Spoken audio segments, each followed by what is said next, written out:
हरे कृष्णा कृष्णा कृष्णा हरे हरे, हरे राम राम राम हरे हरे। हरे कृष्णा। तो मेरा कोई योग्यता नहीं है, फिर भी अपने शुद्धिकरण के लिए श्रीमद् भागवतम के ऊपर कुछ चर्चा करने का प्रयास करूंगा। उससे पहले कि मैं सभी वरिष्ठ वैष्णव का आशीर्वाद चाहता हूँ। तो यह श्लोक इसके पिछले श्लोक पर आधारित है। कल राजा निमि महाराज ने प्रश्न किए थे 9 योगेंद्रों से। 9 योगेंद्रों में से पिपलायन जो मुनि हैं वो इसका उत्तर दे रहे हैं। उनका प्रश्न था कि जो भगवान के 3 स्वरूप है, कौन से? ब्रह्म, परमात्मा और भगवान। ये जो 3 स्वरूप है, इसको मुझे विस्तार से समझाइए, इस विषय को। ऐसा उनका प्रश्न था। और कल के तात्पर्य में प्रभुपाद जी एक भागवतम का श्लोक भी कोट करते हैं कि पहला स्कंद का 2 अध्याय का 11वां श्लोक, वदन्ति तत्त्वविदं तत्त्वं यज्ञानम अद्वयम ब्रह्मेति परमात्मेति भगवान इति शब्दते। तो इसी श्लोक की अभी व्याख्या होगी 4-5 श्लोकों में। तो ब्रह्म, परमात्मा और भगवान कि अलग अलग धर्म में, अलग अलग संप्रदाय में भगवान को अलग अलग रूप में वर्णन करते हैं। कोई उनको परमात्मा रूप में बताता है, परमात्मा का ध्यान करो करके, और कोई उनको ब्रह्म रूप में बताता है, अलख निरंजन ब्रह्म भगवान है। और कोई जो भक्ति मार्ग के साधक है तो उनको भगवान रूप में उनकी आराधना करते, अर्चा विग्रह की आराधना करते, साक्षात हरि रूप में उनकी उपासना करते भगवान के रूप में। तो ये जो 3 जो अलग अलग भगवान के रूप है, उनका हमें विस्तार से वर्णन करिए, ऐसा राजा निमि महाराज ने प्रश्न किए थे। और प्रभुपाद जी आज के तात्पर्य में बताते हैं कि जैसा प्रश्न था ब्रह्म, परमात्मा और भगवान, तो उसी रूप में, उसी सीक्वेंस में आज के श्लोक में भगवान शब्द की व्याख्या हो रही है। भगवान, फिर अगले श्लोक में ब्रह्म की, फिर परमात्मा की। तो ऐसे अलग अलग व्याख्याएं होगी इसकी। तो यहाँ पर जो भगवान है पुरुषम, जो पिछले श्लोक में नारायणा अभिधास्यम और ब्रह्म परमात्मना ऐसा पूछे थे, उसका सीक्वेंस ऐसा था। भागवतम में अलग जगह पर ब्रह्म, परमात्मा और भगवान ऐसा है, पर यहाँ पर 34वें श्लोक में है नारायणा अभिधास्यम ब्रह्म परमात्मना। तो पहले नारायण शब्द की व्याख्या होगी, फिर ब्रह्म शब्द की, और फिर परमात्मा शब्द की। तो सीक्वेंस है उसका। तो इसमें आज के श्लोक में बताया गया स्थिति उद्भव प्रलय हेतुर, हेतु के बाद है अहेतुरस्य, मतलब सृष्टि स्थिति प्रलय साधन शक्ति रेखा छाये वयस्य भुवनानि विभर्ति दुर्गा इच्छानुरूपमपि यस्य चचेष्टते सा गोविंदमादि पुरुषम तमहम भजामि। तो पहले हम ब्रह्म संहिता गाते थे, तो एक पाठ हो गए ब्रह्म संहिता, तो उसी का ये स्थिति उद्भव। यहाँ शब्द अलग है, पर सृष्टि स्थिति प्रलय सा धन शक्ति रेखा की सृष्टि स्थिति और प्रलय धन शक्ति रेखा छाये वयस्य भुवनानि विभर्ति दुर्गा। और दुर्गा मतलब भगवान की शक्ति दुर्गा है, उनके माध्यम से भगवान ही इस भौतिक जगत का सब स्थिति प्रलय और इस कार्य को करते हैं। जैसे कि प्रभुपाद जी यहाँ बताते परास्य शक्तिर विविधे वसूयते स्वाभाविकी ज्ञान बल क्रिया च। तो यह श्लोक है कि न तस्य कार्यम करणम च विद्यते। हाँ, तो न तस्य कार्यम करण, तो भगवान को कुछ कार्य करने नहीं पड़ते हैं, तो स्वाभाविकी बल क्रिया च, स्वाभाविक रूप से भगवान की शक्ति बल शक्ति और क्रिया विकसित रहती है। तो ऐसे बताया गया है। तो वही है कि छाये वयस्य भुवनानि विभर्ति दुर्गा इच्छानुरूपमपि यस्य चचेष्टते सा। भगवान केवल चेष्टा करते, इच्छा करते हैं, तो भगवान का जो सृष्टि में जो कार्य स्थिति प्रलय और उसका पालन अपने आप होते रहता है। भगवान को आके स्वयं करना नहीं पड़ता है ना। सोए हुए जीवों को उठाना नहीं पड़ता है, हाँ, और जो जागरूक जीव है उनको सुलाना नहीं पड़ता है। तो ऑटोमेटिक सिस्टम है भगवान का, जैसे घड़ी का ऑटोमेटिक सिस्टम होता है, तो इससे भगवान का सिस्टम है। इसलिए लास्ट का जो श्लोक है इसका, उसका है हेतुर अहेतुरस्य, कि वो इस पूरे सृष्टि के कर्ता कर्विता है, उसके बाद भी अहेतु, हेतु है पूरा, कारण वही है, सर्व कारण कारणम, फिर भी वो अकर्ता है और अहेतु है उसके। जैसे कि ब्रह्मा जी और एक श्लोक में बोलते हैं, ईश्वर परमा कृष्ण सचिदानंद विग्रह अनादिरादिर गोविंद सर्व कारण कारणम। तो अनादिर आदिर, कि भगवान का कोई भगवान से पहले कोई नहीं और भगवान के बाद कोई नहीं है। अनादिर आदिर और सर्व कारण कारणम, सब कारणों के कारण वही है।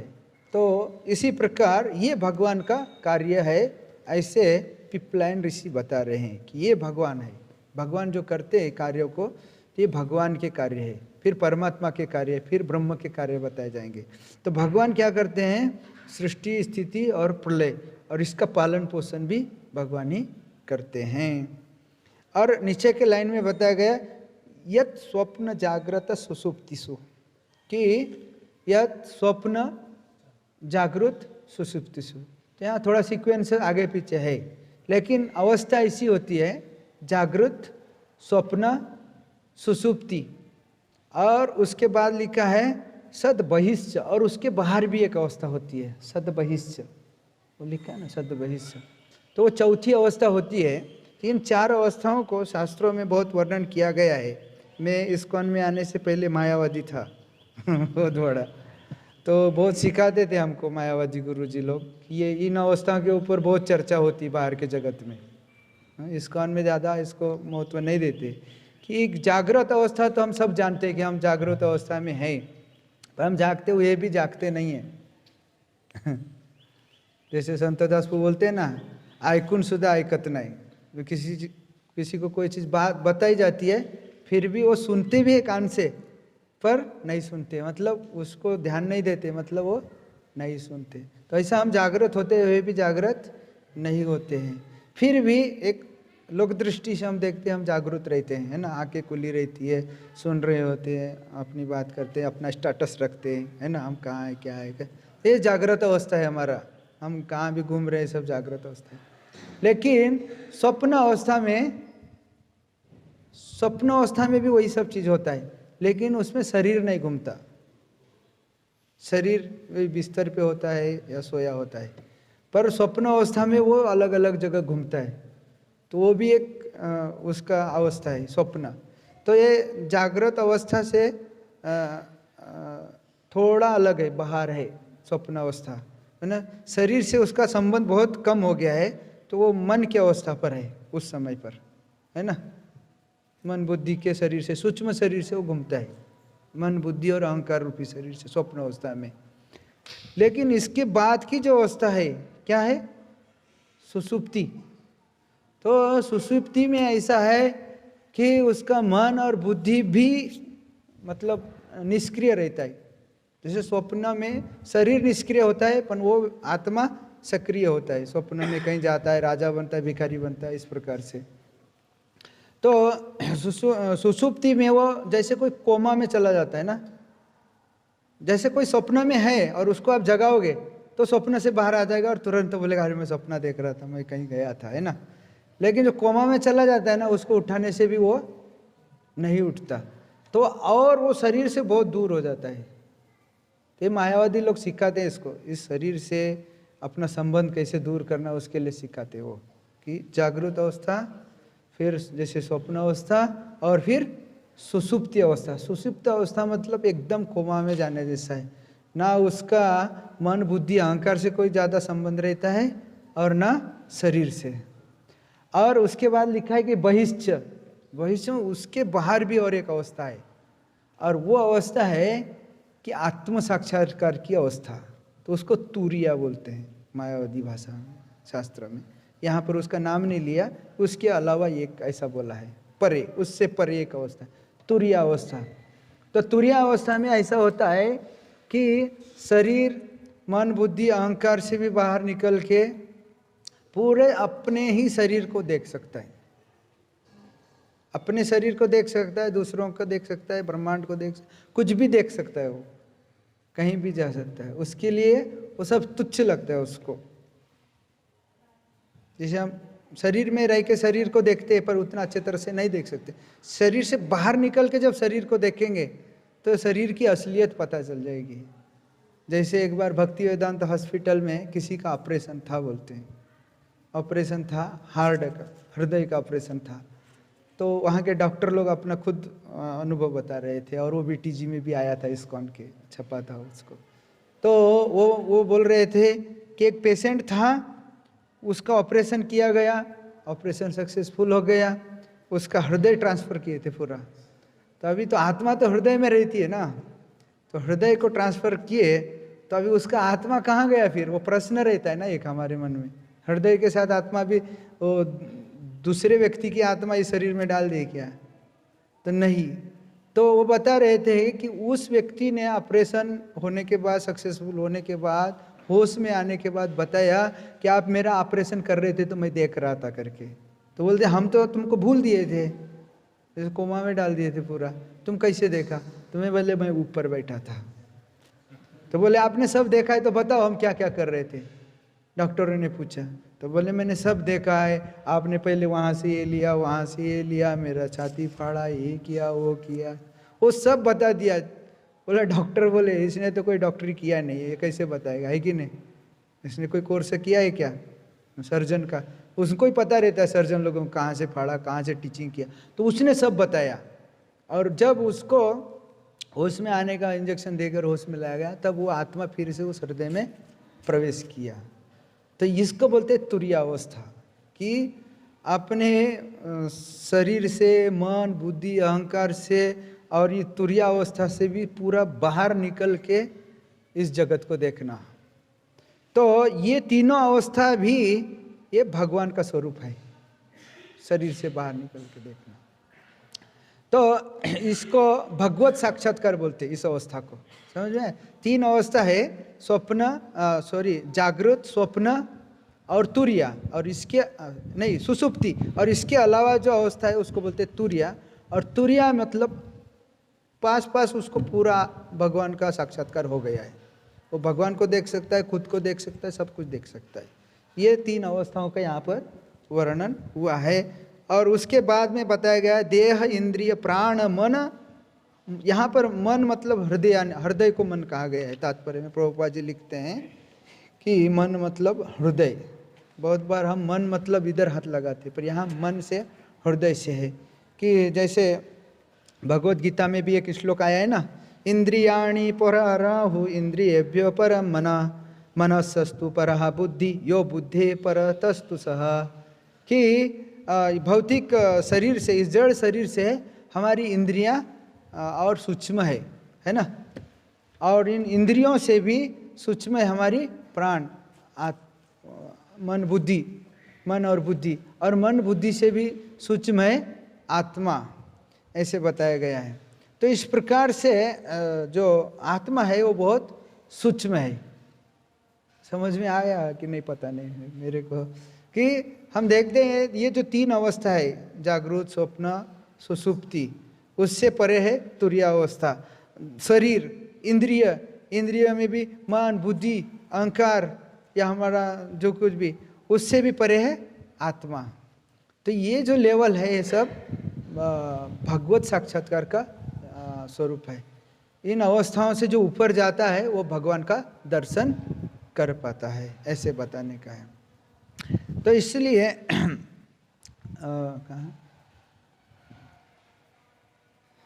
तो भागवत में बताया गया है जन्माद्यस्य आदि अन्वयात इतरश्च अर्थेस्व अभिज्ञ स्वराठ। भगवान को अभिज्ञ कहा गया है कि भगवान सब कुछ जानते हैं। तो उसमें भी लिखा है जन्माद्यस्य, जन्माद्यस्य मतलब जन्म आदि, मतलब सृष्टि स्थिति प्रलय सा धन शक्ति रेखा, वही बात बताई गई है कि फिर रिपीटेशन हो जाएगा। तो नीचे के लाइन में बताते हैं कि सजीवितानि तदवेद परम नरेंद्र।